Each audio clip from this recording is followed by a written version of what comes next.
আসসালামু আলাইকুম। Dhaka institute of advance paramedical technology থেকে আমি ডক্টর সাদিয়া আফরোজ। আজকে আমরা অ্যানাটমি একটা টপিকস পড়ব, সেটা হচ্ছে ভার্টিব্রা। ঠিক আছে, আর একটা জিনিস নিয়ে পড়বো থোরাসিক কেস। তো ভার্টিব্রা কোনটা, সেটা হচ্ছে আমাদের এই যে ডামিটা দেখা যাচ্ছে, এটার আমরা একটু দেখাই, সেটা হচ্ছে thoracic cage. This is called thoracic cage বা বুকের খাঁচা, এবং এই সামনের গুলো হচ্ছে রিবস, এবং পেছনের দিকে যেগুলো দেখা যাচ্ছে মেরুদণ্ডে, এটাকে বলা হয় ভার্টিব্রা। ঠিক আছে, মেরুদণ্ডের এই পেছনের দিকে যে বোনসগুলো থাকে সেটাকে বলা হয় ভার্টিব্রা। এবং কতগুলো ভার্টিব্রা থাকে? 33টি ভার্টিব্রা। এই 33টি ভার্টিব্রার সমন্বয়ে কিন্তু আমাদের ভার্টিব্রার এই কলামটা তৈরি। ঠিক আছে, সামনের দিকে দেখা যাচ্ছে এবং এটা থাকবে পেছনের দিকে বোনসটা। তাহলে আমাদের ভার্টিব্রা কতগুলো থাকে? 33টি ভার্টিব্রা থাকে। এবং ভার্টিব্রা শুরুই হয় এই যে বেস অফ দ্য স্কাল, মানে মাথার খুলির পরবর্তী অংশ থেকে। ঠিক আছে, গলার এই অংশ থেকে। এইটুকুকে বলা হয় কি? Cervical vertebra. এবং সার্ভাইকাল ভার্টিব্রার সংখ্যা থাকে 7টি। কয়টি থাকে? 7টি। এরপরে এটা তো বুকের খাঁচা, তাহলে এর পেছনে যে ভার্টিব্রাটা থাকছে সেটাকে আমরা বলছি থোরাসিক ভার্টিব্রা। এবং থোরাসিক ভার্টিব্রা কয়টি থাকে? 12টি থাকে। থোরাসিক ভার্টিব্রা থাকে 12টি। এরপরে আমরা চলে যাব কোমরের দিকে। ঠিক আছে, মানে অ্যাবডোমেনের পেছনের দিকের এই অংশকে বলা হয় লাম্বার ভার্টিব্রা। লাম্বার ভার্টিব্রা কয়টি থাকে? সেটা হচ্ছে 5টি থাকে লাম্বার। এরপরে এখানে দুটো বোনস দেখা যাচ্ছে। ঠিক আছে, এই দুটো হচ্ছে হিপ বোনস, স্যাক্রাম এবং কক্সিস।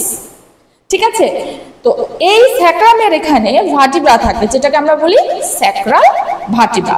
এবং স্যাক্রাল ভার্টিব্রার সংখ্যা হচ্ছে 5টি। বোঝা গেছে?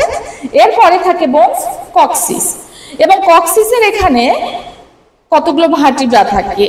কয়টা থাকে? 4টা থাকে। এবং এই ভার্টিব্রার নাম হচ্ছে কক্কাইজিয়াল ভার্টিব্রা। তাহলে আমরা ভার্টিব্রা কতগুলো পেলাম?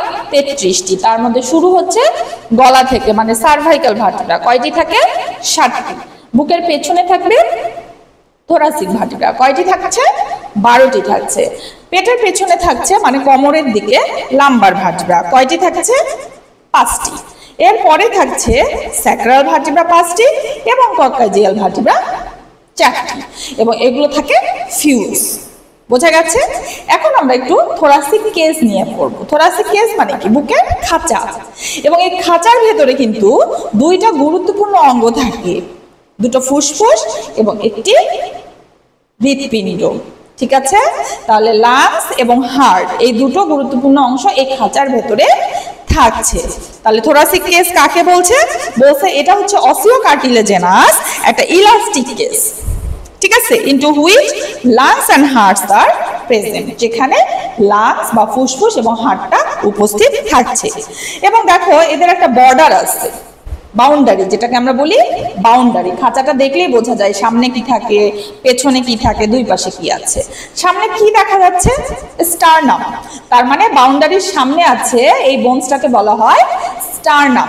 তাহলে দিস ইজ কল্ড স্টারনাম। তাহলে আমরা বাউন্ডারির ক্ষেত্রে বলবো অ্যান্টেরিয়রলি থাকে বাই স্টারনাম। পেছনে কি থাকতে পারে? আমরা একটু আগে বললাম পেছনে থাকবে ভার্টিব্রা। এবং বুকের খাঁচার পেছনে যে ভার্টিব্রা থাকে ওটার নাম হচ্ছে থোরাসিক ভার্টিব্রা। তাহলে দেখো লেখা আছে by 12 thoracic vertebra and intervertebral disc থাকবে, মানে দুই ভার্টিব্রার মধ্যবর্তী অংশ, ওটাকে আমরা বলি ইন্টার ভার্টিব্রাল ডিস্ক। ঠিক আছে, আর দুই পাশে কি থাকছে? রিবস। কতগুলো? 12 জোড়া, তাই না? তাহলে by 12 ribs and their cartilage. এটা গেল বাউন্ডারির মধ্যে। বোঝা গেছে? এখন আমরা চলে যাব পরবর্তী অংশে, সেটা হচ্ছে যে থোরাসিক কেসের ভেতরে আসলে কি থাকে। আমরা তো সংজ্ঞাতে বললাম যে দুইটা ভাইটাল অর্গান থাকবে, একটা হচ্ছে হৃৎপিণ্ড আর দুটো ফুসফুস, মানে লাংস এন্ড হার্ট। তো এর বাহিরেও কিছু জিনিস থাকে, যেমন লাংসের কিছু অংশ থাকবে, হার্টের আরো কিছু অংশ থাকবে, তাই না? তাহলে আমরা কন্টেন্টের ক্ষেত্রে বলবো যে লাংস এন্ড প্লুরা থাকবে, ফুসফুস এবং প্লুরা থাকবে। প্লুরাটা কি? সেটা হচ্ছে ফুসফুসের বাহিরের যে আবরণটা থাকে ওটাকে আমরা প্লুরা বলছি। তাহলে ওটা থাকলো। ঠিক আছে, এরপরে থাকছে হৃৎপিণ্ড এবং হৃৎপিণ্ডের বাহিরের আবরণ, যেটাকে আমরা বলি pericardium. Okay, heart and pericardium. Okay, এরপরে হৃৎপিণ্ডের সবচেয়ে বড় আর্টারিকে আমরা বলি অ্যাওর্টা। তাহলে ওই অ্যাওর্টা থাকবে এন্ড ইটস ব্রাঞ্চ, মানে এদের শাখা প্রশাখা থাকবে, ঠিক আছে। এরপরে থাকছে সুপিরিয়র এবং ইনফিরিয়র ভেনা কেভা। মানে ভেনা কেভা হচ্ছে ভেইনের অংশগুলো। একটু আগে তো বললাম যে আর্টারির অংশ, সবচেয়ে বড় আর্টারি অ্যাওর্টা থাকছে, তাহলে সবচেয়ে বড় তোমার ভেইনটা কি, শিরা, সেটা হচ্ছে সুপিরিয়র এবং ইনফিরিয়র ভেনা কেভা থাকবে। আর কিছু নার্ভ থাকবে, স্নায়ু। কি কি নার্ভ?